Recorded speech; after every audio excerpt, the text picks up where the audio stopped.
I had spent all week preparing for that night. My hands smoothed over the fabric of the Ankara dress I'd sewn myself, gold threads catching the light like promises I once believed would never be broken. 40 years of marriage, 40 years of building, of giving, of holding this family up on tired shoulders that never complained. It wasn't just an anniversary dinner, it was supposed to be a tribute. The country club's banquet hall was filled with faces I recognized, some more warmly than others. I'd picked the gospel jazz playlist myself. It floated through the space like old memories I couldn't quite grasp. Everything was set just right. Candles flickered across polished wood. Photos of our family's early days. Me holding Malik as a baby. Darius cutting the ribbon on our first storefront, looped on the big screen above the head table. I stood near the entrance, greeting guests as they arrived. "You look radiant tonight, Miss Madeline," someone said. I nodded, smiled softly. In my clutch, I carried my carved wooden comb, the one Darius gave me on our first anniversary. "My queen," it read. I ran my thumb over the worn letters like it was scripture. Tonight was supposed to be a circle closing, a full life honored. But then came the first tear. It wasn't on my dress or in my eye, it was on the banner. Celebrating 40 years of legacy, Darius and Malik. My name wasn't there, just like that. Erased. I laughed to myself softly. Maybe it was a mistake. Oversight. Malik, my son, stood tall at the head table, already playing host like it was his moment. Darius didn't meet my eyes when I approached. I was shown to a round table near the back, next to a cousin who hadn't seen me in 10 years. No seat beside my husband. No honor for the woman who built all this brick by brick. I listened as Malik gave a speech about generational wealth and leadership passed from father to son. He didn't say my name once. Guests murmured around me. "She always stayed behind the scenes," someone said with a smile that felt like a slap. My smile held, barely. "All skinfolk ain't kinfolk," I whispered to myself. Then Darius stood, the room hushed, the kind of silence that gets under your skin. "I have something important to give tonight," he said, reaching into a leather folder. I half rose in my seat, heart fluttering like a girl. He walked down the aisle slow and steady until he stopped right in front of me. "I think it's time," he said, and handed me a manila envelope. Divorce papers. The room gasped. Forks dropped. I didn't flinch.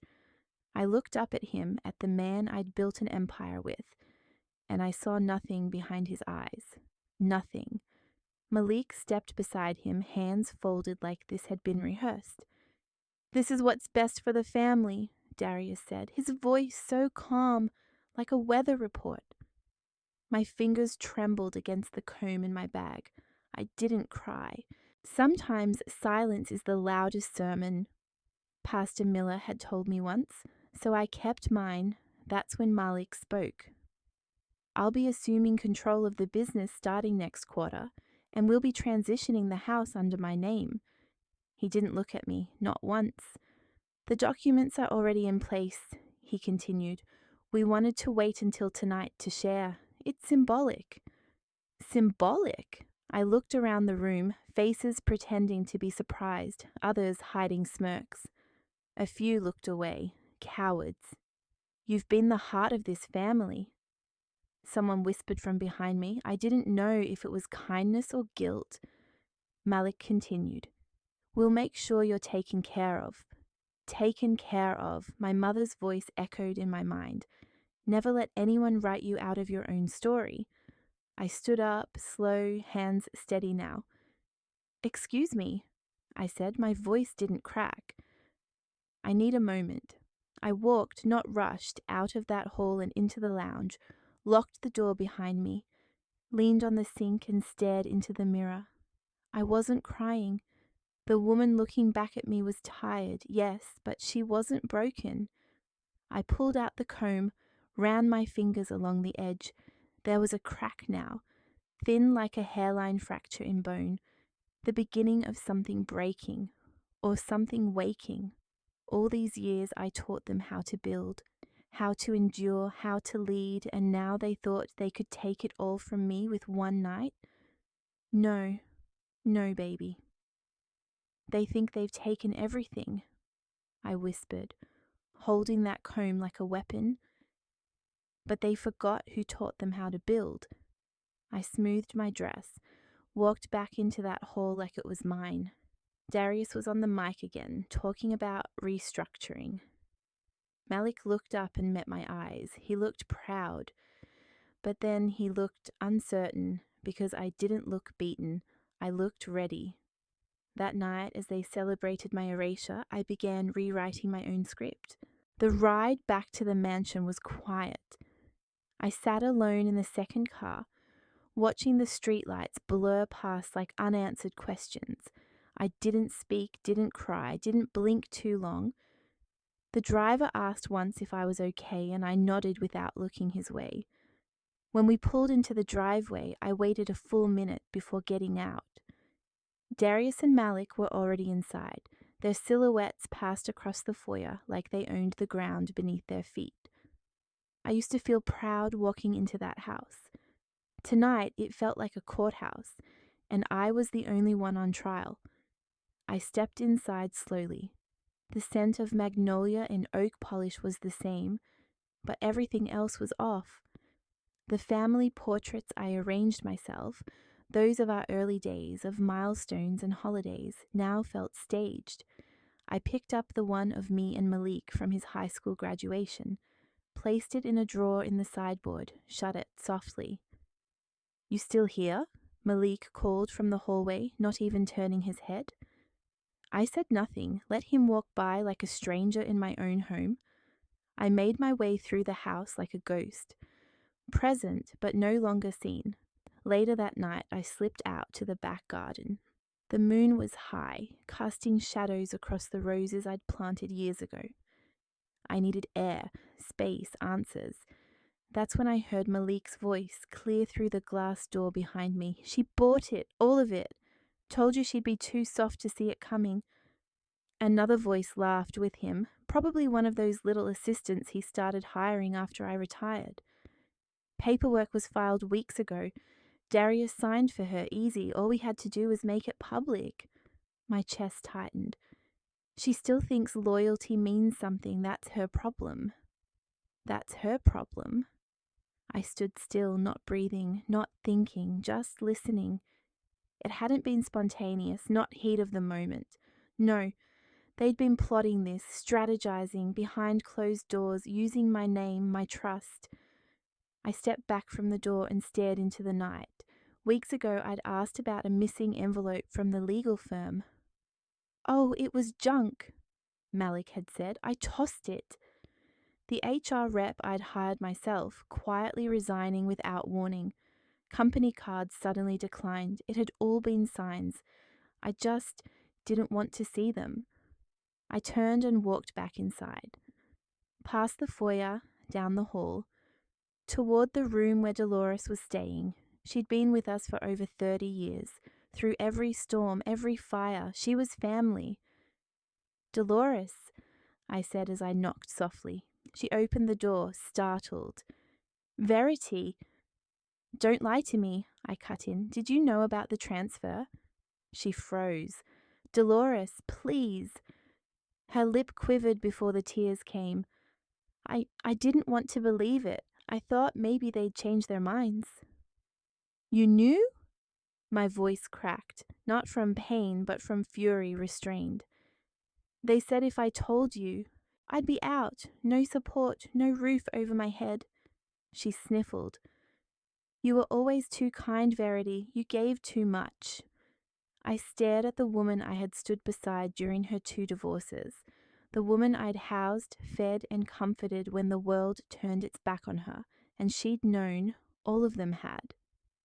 "You watched them cut me out, and you held the scissors," I whispered. Dolores broke down, but I didn't stay to watch.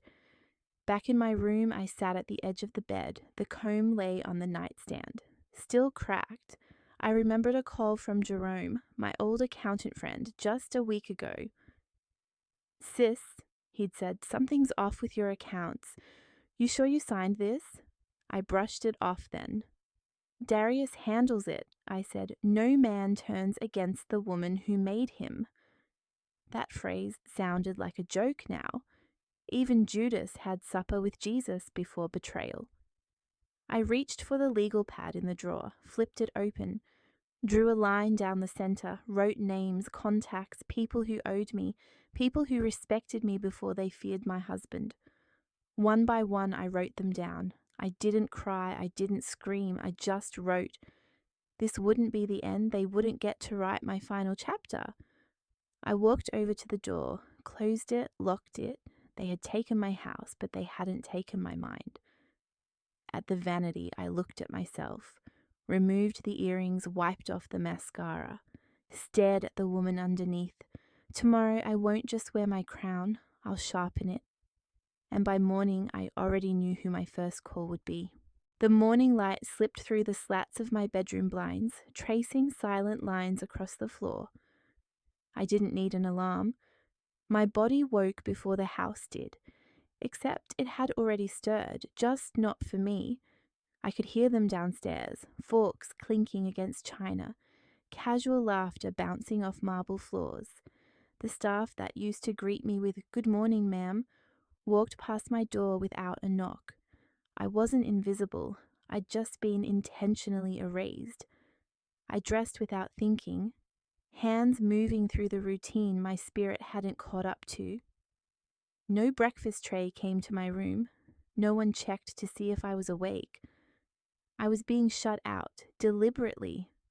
I stepped into the hallway, past the living room without pause, and climbed the narrow back stairs that led to the attic.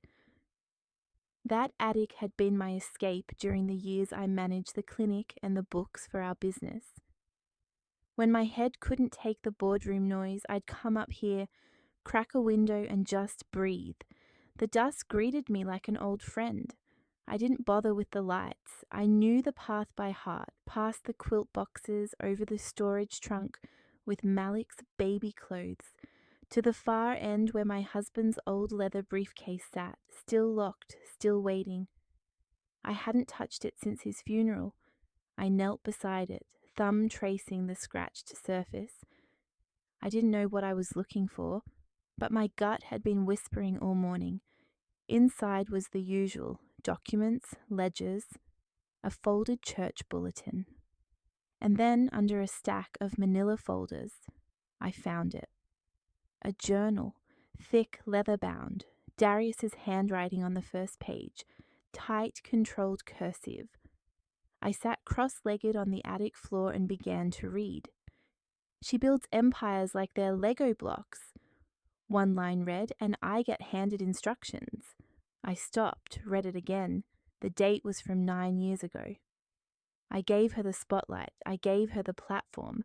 Now she wants the crown too. My stomach turned. Another entry. "Malik sees it. He understands. A man has to lead. He'll inherit what I built, not what she claimed." So it hadn't started with Malik. The seeds were sown by the man who once told me I was his backbone. The tears didn't come, only heat, rising, burning through the chest. I flipped the pages, faster now, anger and truth fighting for breath.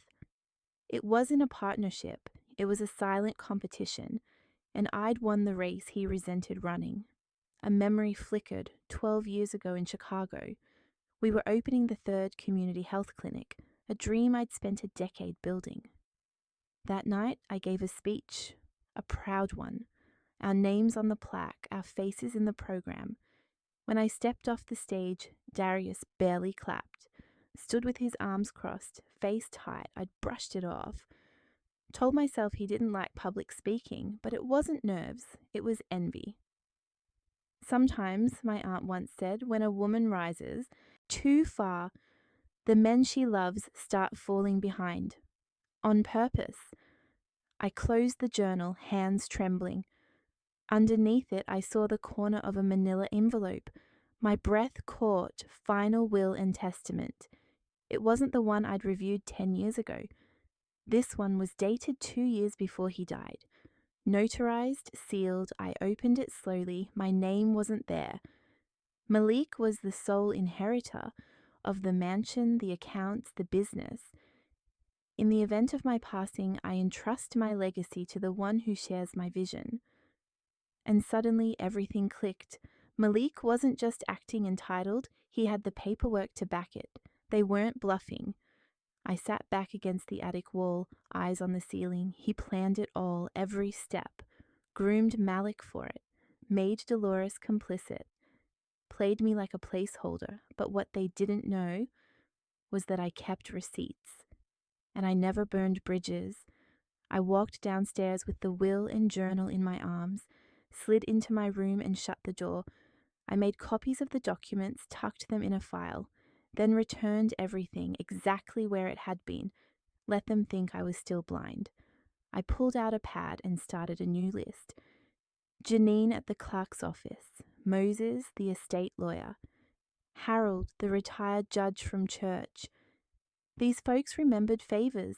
I never asked for much, but when I did, they came through. I didn't plan to march in with smoke and thunder. No, I was going to play this differently.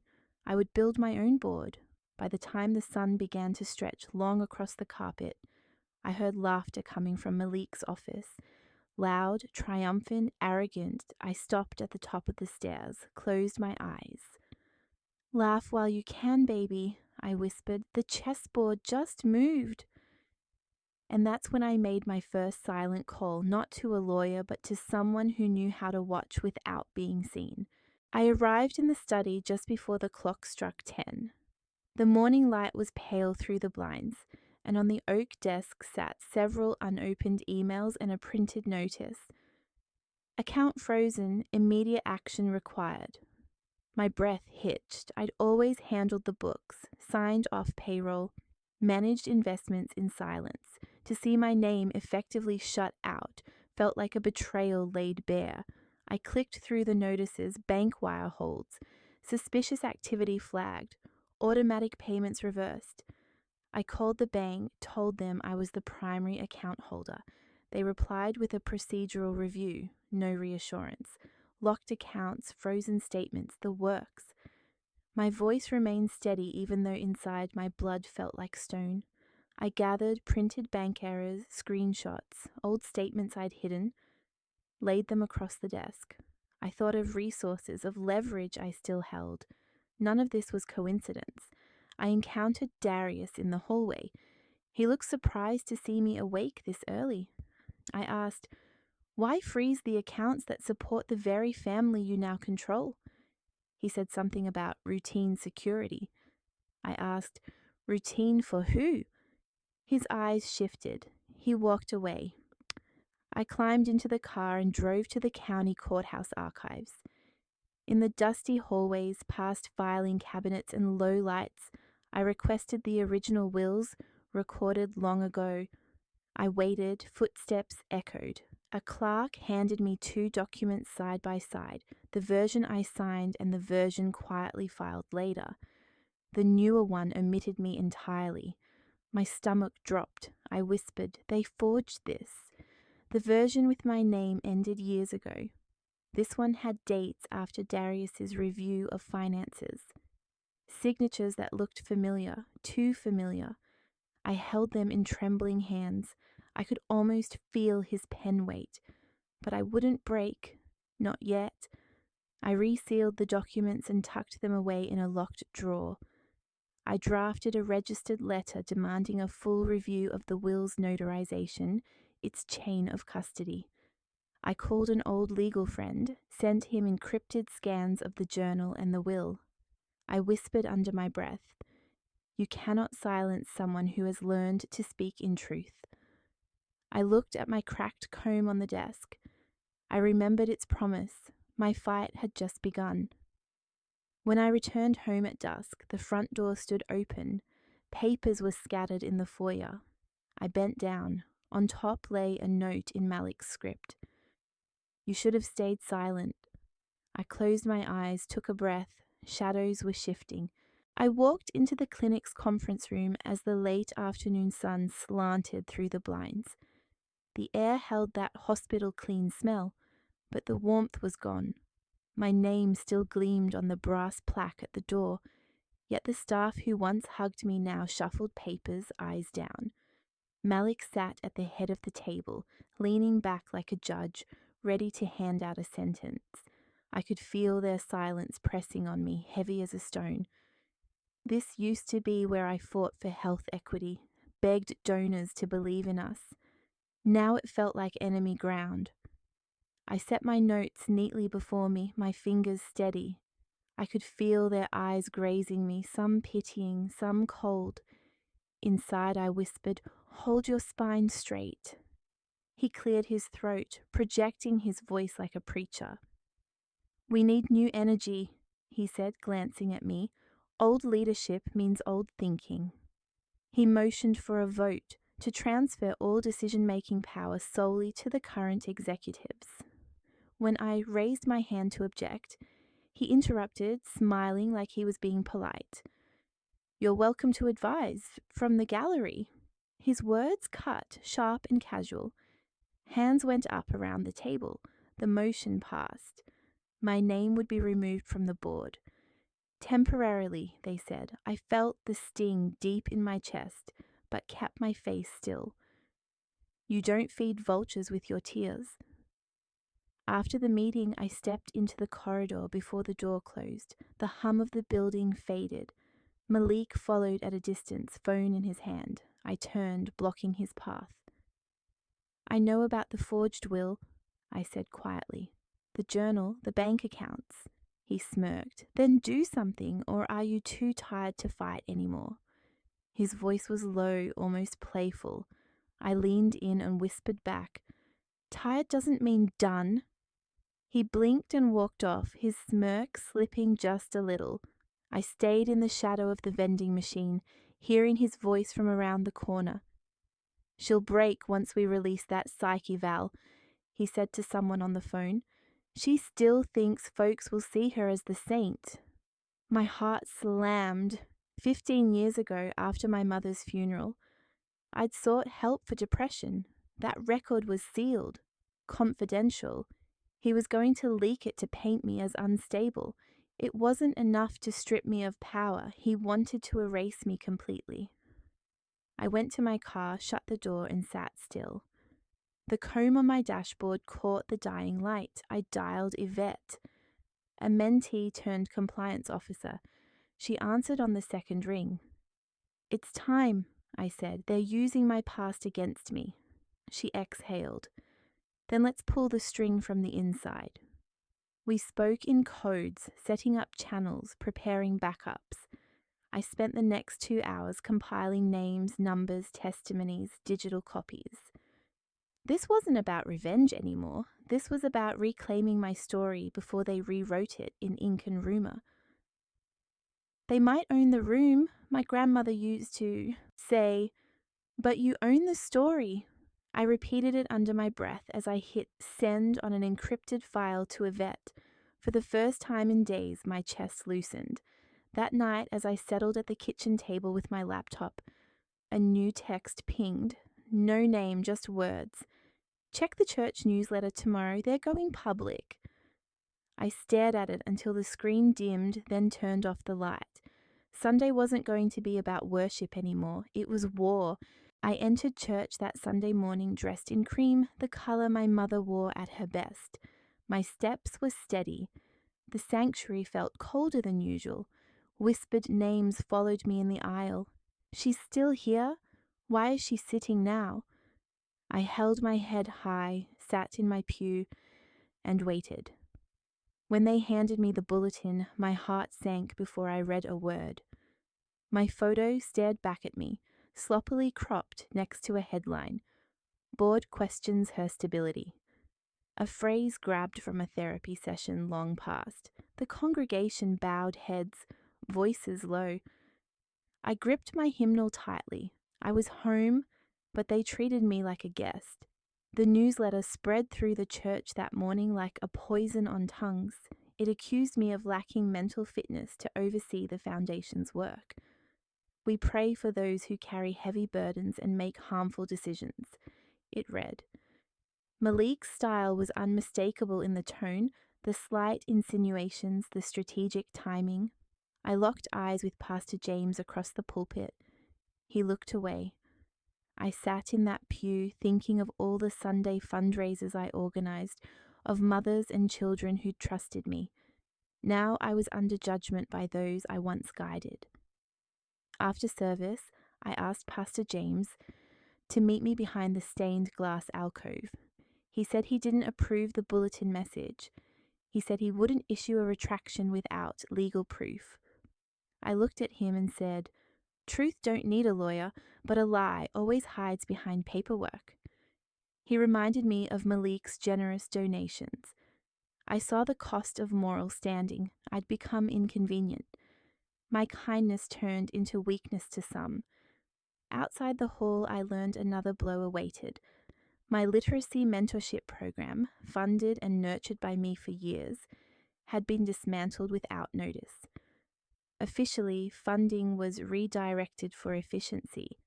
But behind closed doors, I knew the shift was Malik's doing. He aimed to turn everything toward a tech initiative for boys, excluding mothers, girls, the stories I built. The girls I tutored had nowhere to go. The foundation I built was being rewritten to erase me piece by piece. I drove home in silence, the comb, my queen on the dash, catching residual light. At my desk, I opened the old leather-bound planner I used in my activism years. I flipped through pages filled with notes, names, meeting plans. I remembered who I was before betrayal, before marriage, before surrender. I picked up the phone and began calling old allies.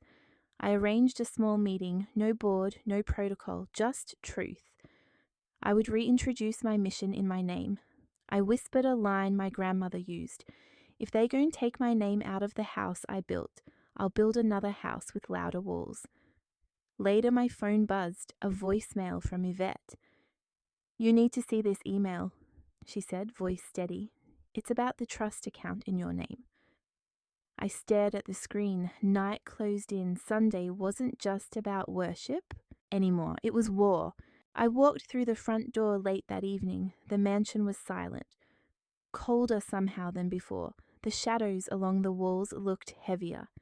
I set down the sealed file I carried and moved to my old desk in the study. The comb, my queen, sat cracked but still present, a quiet witness. I opened folders, spread out documents, replayed Malik's laughter. Darius's smirk, felt the fire in my bones. I picked up the phone and dialed Ada.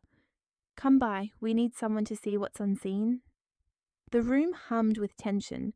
When Ada arrived, she looked fragile, eyes red. In her hands she held screenshots, emails, hidden chains of messages. She confessed she'd helped move documents, delayed mail, hidden files. "I was scared," she said, voice catching. "They threatened my daughter if I told." I didn't lash out. I stepped forward, wrapped my arms around her. "We fight together now." She nodded through tears. I told her to gather everything, no edits. Let the truth speak itself. Later, Noelle knocked on my door. She slipped inside, hands trembling, and placed her phone in mine. She'd recorded Malik boasting, "Mum signed it away years ago." In his voice I heard both arrogance and guilt. Noelle's face glowed with bravery. She was no longer just the quiet child. I pressed her hand. "Keep this safe, that's our trump card." That night, I gathered Darius, Malik, and our closest allies in the study under the guise of a negotiation. I laid out deeds, ledgers, wills, all still in my name. Malik's throat tightened, Darius's face flushed. I presented Ada's confession and Noelle's recording as proof of fraud.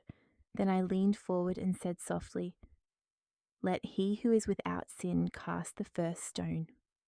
Silence descended. They realized they were playing with fire. I gave instructions. Ada's confession releases to the press in 12 hours. Noelle's audio goes out to board members and media contacts. I called Jasper Gaines in the newsroom. Tell them it's time. The story goes live. I refused theatrics. I intended measured, calm devastation. I stepped outside under moonlight, inhaled the night air, and whispered, "They built walls thinking I'd fade, but I am the foundation." As I closed the study door, my phone buzzed. I glanced down, a headline preview: "Local matriarch exposes corrupt dynasty." My heart jumped, then I smiled. I woke before sunrise, already dressed, coffee cooling in my hands as I stared at the front page, glowing on my phone. Headlines screamed my name in bold: "Black matriarch silenced, now she's speaking." For the first time in months, my chest didn't ache from shame, but from vindication. The whole community was ablaze. Radio talk shows, social media, even the church ladies texting me. We always knew. Clips of Noelle's recording had gone viral overnight. Malik's voice, smug and damning, was everywhere. My phone rang nonstop. Allies, strangers, even old enemies reaching out.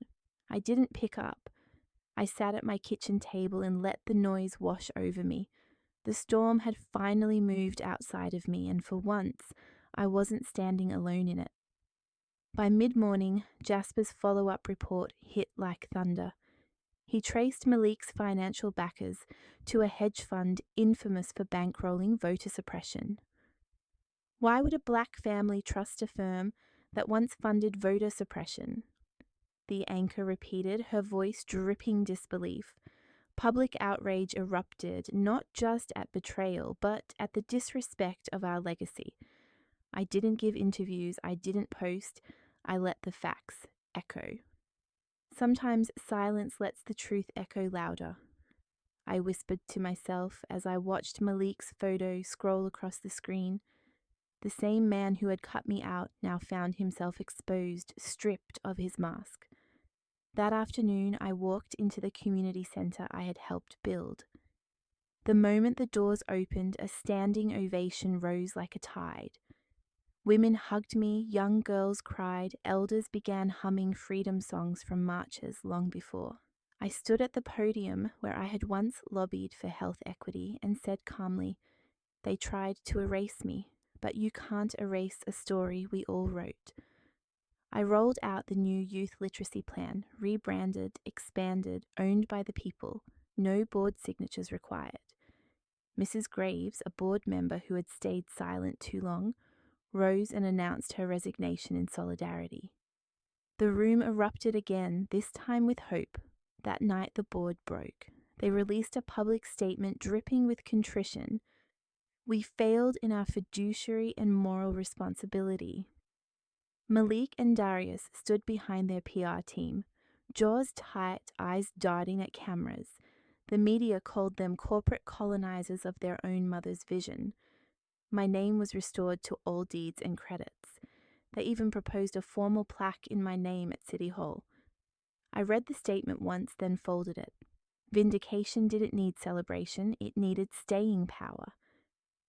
Then Ada handed me one last surprise, an old audio cassette, left in a safety deposit box. On it, my late husband's voice. "If anything happens to me, my wife is to inherit all." The words predated Malik's forged paperwork, proving their lies had run deep and long. That clip played on the evening news, stunning the community, reigniting the legal case. I held the tape by the window, whispering, "He knew, he tried to protect me." A deep ache settled in my chest, not grief, not even relief, but the weight of justice finally starting to shift.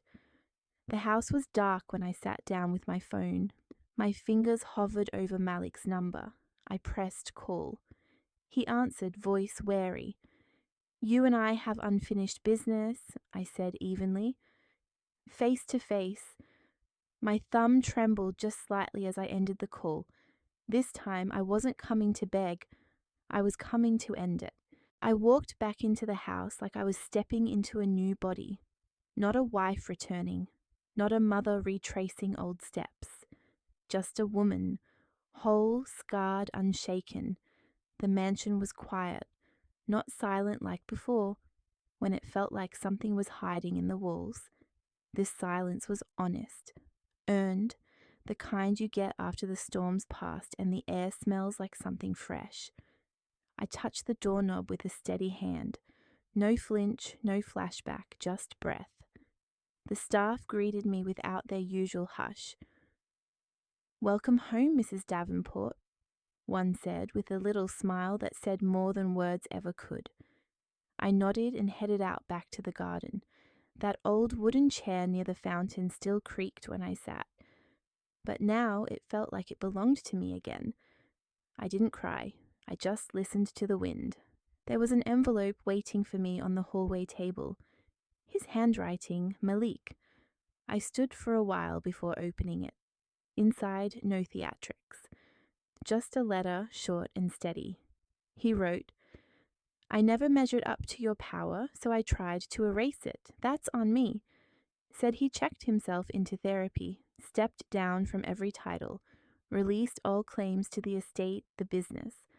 "I hope my son can still look me in the eye," he wrote, "and maybe one day you'll pray for me again." I read it twice. It didn't fix things, but it didn't make me angry either. Just made me still. Healing don't always come wrapped in apologies. Sometimes it's in the way they stop fighting and finally listen. That evening I invited the ones who stayed when it hurt to stay. Darius, Ada, Jasper, Noel, a few others who held my name up when it was being dragged. We didn't make speeches, we just ate. Fried catfish, collard greens, sweet tea that tasted like front porches and second chances. We laughed at quiet moments, cried at others. I raised my glass. "To resilience," I said, "because some roots hold even when branches break." Jasper looked up with that twinkle in his eye. "There's a documentary coming," he said, "The Rise of Ruth, From Widow to Warrior." Noel handed me a small, wrapped canvas. Inside was a painting. Me years ago holding the original business plan, barefoot in the garden. I held it to my chest, didn't say a word, didn't need to. After folks left, Darius lingered by the sink. He wasn't looking at me, just staring at the floor like it held something he'd dropped long ago. Then he spoke. "I didn't protect you, Mama. I followed a man instead of a mother." I walked over, placed my hand on his back. "Now you lead like a son, that's all I ever needed." We sat on the porch as the sun gave up for the day, no more pretending. We held hands like we used to when he was little and scared of thunder. "We got time now," I whispered. "Let's not waste it." Later that week, I signed over the business, not to another board, but to a community foundation in my name. Programs for youth, literacy, leadership circles for women, a culinary scholarship for single mothers. "This mansion ain't a trophy," I told the crowd gathered on the front lawn. "It's a tool." Neighbors clapped. The church choir sang "A Change Gone Come." I stood near the fountain and planted a small oak tree. Just a sapling now, but I could already see its shadow reaching. "Let this one grow in peace," I said. That night I sat alone in the study, a small recorder in front of me. I pressed the red button. "This is for the next woman who forgets how powerful she is," I said into the silence. I told the story not as a victim, but as a witness to survival, to betrayal, to strength that won't die quiet. I ended with Maya's words. "Still like dust I rise," and I meant it. I stood up, rolled my shoulders back, smiled full. The house ain't haunted anymore. It's holy now. It started on my anniversary. But now every day is mine.